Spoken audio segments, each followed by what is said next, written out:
Hello friends, स्वागत है आपका हमारे इस यूट्यूब चैनल अभिज्ञान विजन में। आज की वीडियो में हम हिंदी का एक इम्पोर्टेंट टॉपिक समास डिस्कस करने वाले हैं। तो चलिए वीडियो को शुरू करते हैं।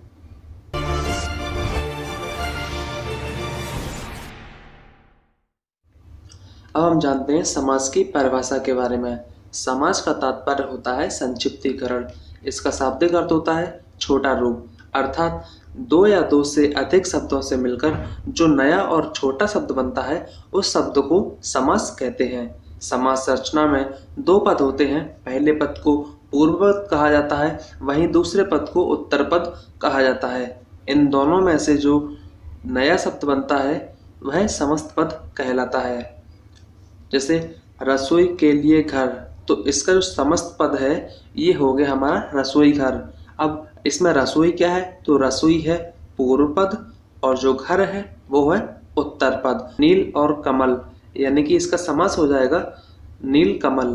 तो नील और कमल ये होगा समास विग्रह, जबकि नीलकमल एक समास है जिसमें नील पूर्व पद है और कमल उत्तर पद है, और नीलकमल ये पूरा एक समस्त पद है। अब जानते हैं सामासिक शब्द किसे कहते हैं। तो समास के नियमों से निर्मित शब्द सामासिक शब्द कहलाते हैं। इसे समस्त पद भी कहा जाता है। समास होने के बाद विभक्तियों के चिन्ह गायब हो जाते हैं, जैसे राजपुत्र। अब जानते हैं समास विग्रह। तो सामासिक शब्दों के बीच के संबंध को स्पष्ट करने को समास विग्रह कहते हैं। विग्रह के बाद सामासिक शब्द गायब हो जाते हैं, अर्थात जब समस्त पद के सभी पद अलग अलग किए जाते हैं उसे समास विग्रह कहते हैं। जैसे एग्जाम्पल है माता पिता। तो माता पिता क्या है, यह है एक समस्त पद। जब समस्त पद को हम अलग अलग लिख देंगे तो ये क्या हो जाएगा, ये हो जाएगा समास विग्रह। माता पिता ये है समस्त पद और माता और पिता ये हो गया समास विग्रह। अब जानते हैं समास और संधि में अंतर क्या है। तो संधि का शाब्दिक अर्थ होता है मेल। संधि में उच्चारण के नियम का विशेष महत्व होता है। इसमें दो वर्ण होते हैं। इसमें कहीं पर एक तो कहीं दोनों वर्णों में परिवर्तन हो जाता है और कहीं पर तीसरा वर्ण भी आ जाता है। संधि किए हुए शब्दों को तोड़ने की क्रिया विच्छेद कहलाती है। संधि में जिन शब्दों का योग होता है उनका मूल अर्थ नहीं बदलता। जैसे पुस्तक धन आलय बराबर पुस्तकालय। तो पुस्तक और आलय, जहाँ पुस्तक रखने की जगह मतलब पुस्तकालय, तो यहाँ पर इसका शब्द नहीं बदला है। देखिए इसको हम अलग अलग लिखते हैं, पुस्तक धन आलय, या हम इसको एक साथ लिखते हैं पुस्तकालय। तो इसका जो मूल अर्थ होता है उसमें कोई परिवर्तन नहीं आता है। समास का शाब्दिक अर्थ होता है संक्षेप। समास में वर्णों के स्थान पर पद का महत्व होता है। इसमें दो या दो से अधिक पद मिलकर एक समस्त पद बनाते हैं और इनके बीच से विभक्तियों का लोप हो जाता है। समस्त पदों को तोड़ने की प्रक्रिया को विग्रह कहते हैं। समास में बने हुए शब्दों के मूल अर्थ को परिवर्तित किया जा सकता है और परिवर्तित नहीं भी किया जा सकता है। जैसे बिस्तर, यानी कि विष को धारण करने वाला अर्थात शिव।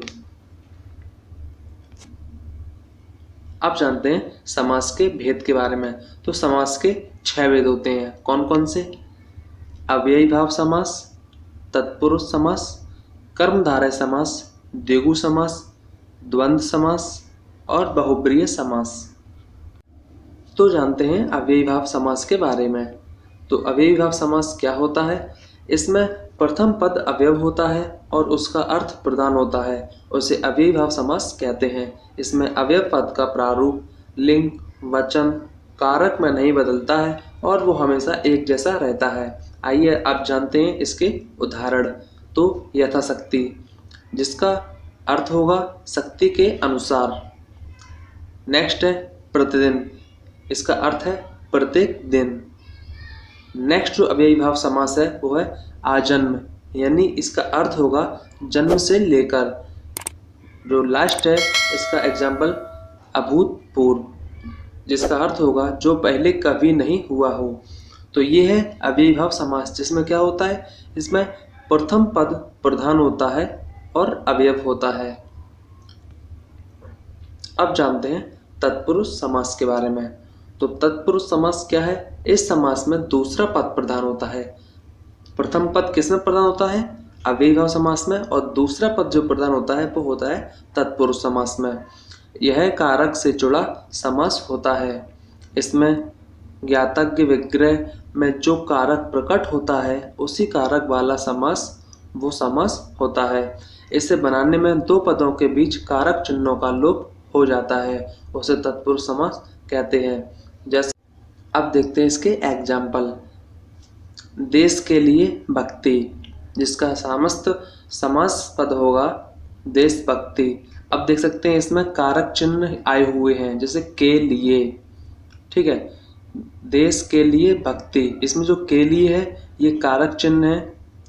जैसे कि राजा का पुत्र, इसमें राजा का पुत्र यानी कि का जो आया है ये कारक चिन्ह दिया हुआ है। जिसके बीच में कारक चिन्ह से जुड़े हुए शब्द आते हैं वो हमारे तत्पुरुष समास होते हैं।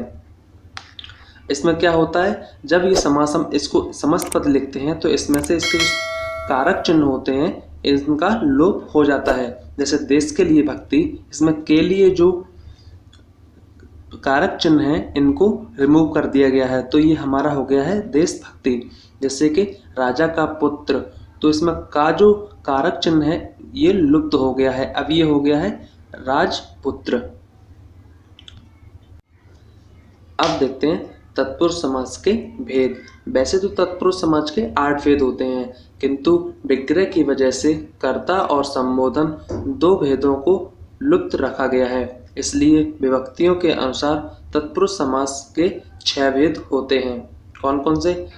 कर्म तत्पुरुष समास, करण तत्पुरुष समास, संप्रदान तत्पुरुष समास, अपादान तत्पुरुष समास, संबंध तत्पुरुष समास और अधिकरण तत्पुरुष समास। दोस्तों ये आपको तभी अच्छे से याद होंगे, ये आपको तभी समझ में आएंगे जब आपने कारक चिन्ह पढ़े होंगे। इसलिए ये जो चिन्ह हैं इनको, ये तत्पुरुष समास के जो भेद हैं इनको स्टडी करने से पहले आप एक बार कारक चिन्ह को जरूर स्टडी कर लें। अब देख लेते हैं नस तत्पुरुष समास क्या है। इसमें पहला पद निषेधात्मक होता है, उसे नस तत्पुरुष समास कहते हैं। जैसे असभ्य, जिसका अर्थ होगा न सभ्य। जैसे अनादि, जिसका अर्थ है न आदि। असंभव, जो संभव नहीं है, न संभव। अनंत, जिसका कोई अंत नहीं है, अर्थात न अंत। इसमें क्या होता है, इसमें निषेधात्मक जहाँ शब्द आते हैं वहाँ हमारा नस तत्पुरुष समास होता है। कर्मधारय समास, इस समास का उत्तर पद प्रधान होता है।